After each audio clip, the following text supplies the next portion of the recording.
What's up, everybody?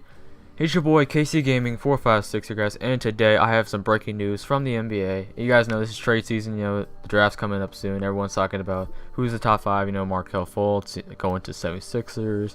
We got the second pick. People are talking about Lakers going with Lonzo Ball. The people are talking about, well, where's D'Angelo going to be? Is he going to play the two? Are they going to trade him? Well, today we have an answer, as the Lakers announced they are trading D'Angelo Russell and Timothy Mozgov to the Brooklyn Nets, guys, in exchange for Brook Lopez and the 27th pick. Okay, so in my opinion, this is a good trade. Okay, I like this trade. I think Brook Lopez is a perfect fit for the Lakers. He's the center. They need a center. You know what I'm saying? Last year they had a pretty trash center, Timothy Mozgov. They got rid of his horrible contract, and they basically freed up the point guard position, which they can put Lonzo Ball at. I know people are talking about D'Angelo could have played the two though, but they wouldn't have a center, and they basically filled the gap with Brook Lopez. And they can just put Jordan Clarkson at shooting guard. He can do decently, but not as good as D'Angelo Russell, but he can still do pretty well. So the starting lineup basically for the Lakers after this trade will be, if they get Lonzo in the draft, which they most likely will after this trade, because they gave up their starting point guard, and everyone's talking about how they're gonna get like the Lonzo Ball, which is basically their starting point guard. So they basically just confirmed that they're gonna take Lonzo. If they don't, I'm gonna be surprised, because if they're not gonna get Lonzo, then in the draft and they trade D'Angelo Russell away, they might be getting something bigger than that, but I highly doubt it. So their starting lineup will be Lonzo Ball at the point guard position. Their shooting guard will be Jordan Clarkson. Their small forward will be Brandon Ingram. Power forward will be Julius Randle, and center will be Brook Lopez. Now this does not include free agency. Okay, I don't know what the team's gonna do for agency and stuff like that. I don't know if they're gonna pick up if they're gonna make a trade for Paul George, whatever. I don't know if they're gonna pick up anybody, but that's basically the starting lineup. Now that's actually a decent starting lineup, to be honest with you. I think that's better than last year's, but it's bad for the Brooklyn Nets. But Jeremy Lin's basically a backup point guard now. They got their point guard of the future, and no one else. They got Jeremy Lin. They got D'Angelo Russell as the starting point guard. They got Sean Kilpatrick at small shooting guard. And I think their small forwards like Rondé Hollis Jefferson. I don't know, guys. I don't look at the Brooklyn Nets, okay? All you guys need to know is D'Angelo Russell is their starting point guard and Timothy Mozgov is his center, okay? That's basically it.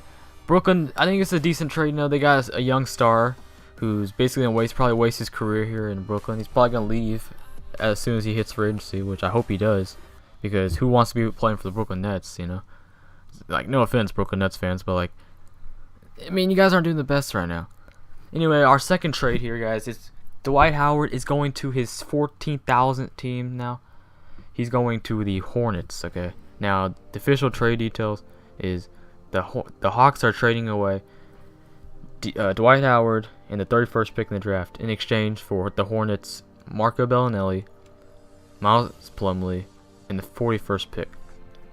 Now, I couldn't really decide on who won this trade, but at first I thought the Hornets kind of won it, but it's up to you guys. Who do you guys think that won this trade?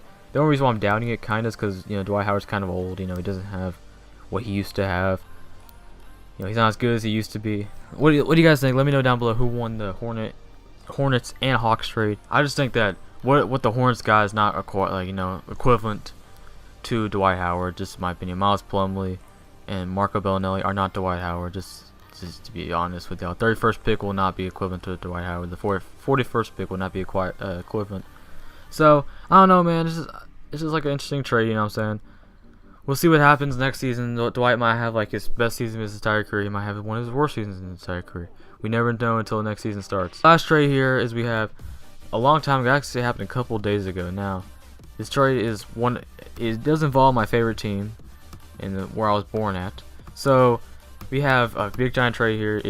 We basically got rid of our first pick, guys. We got rid of the first pick, and we gave it to the Philadelphia 76ers, and they gave us their third pick. So we basically just dropped down the draft, and we also got an extra pick for I think next year from the Lakers or something like that. But Danny Ainge said the reason why he made this trade is because they can get the same guy they would have got at 1 with the number 3 pick.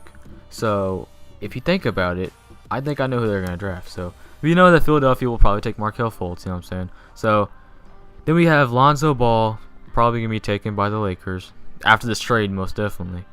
Then at the third pick, the Boston Celtics. Now, what do the Celtics need? Okay, we need a center. We need like a rebounding center. And then we also need a decent small forward. Okay, so Josh Jackson and Jason Tatum are those small forwards will be open at that position if what I just said follows. Who would I prefer the Celtics take? Who I hope they take. I really hope they take Josh Jackson. I think he's a better player. I think he fits well with the Celtics. And I think that's who we actually were gonna go for in the first place. But I think we could have got like an extra pick if we just got rid of the first pick and moved down, because we could have got the same exact player. So I think this is a good trade by Danny Ainge. Good job to him for making the trade. But yeah, man, they're going up, man. They're starting to get up there as the draft comes closer and closer. Who's gonna make the big deal? You know what I'm saying? Who's gonna get Paul George this offseason? Because I'm pretty sure he's gonna get traded this offseason. You guys see this gameplay I have? I was like an All-Star 3. You cannot find footage from recent. But yeah, man, I don't know if Paul George and Jimmy Butler, you know, they might get traded pretty soon here. People are saying the Cavs, and people are saying the Celtics. Once one trade does happen, though, I'm gonna be on it, guys. I'm gonna go ahead and give you the video as soon as the trade does happen. But I really hope y'all enjoy the video. This is just like a little breaking news video. Subscribe if you're new, guys. Like the video if you enjoyed. And as always, folks, I will see y'all in the next video. Have yourselves a fantastic day, and I am out.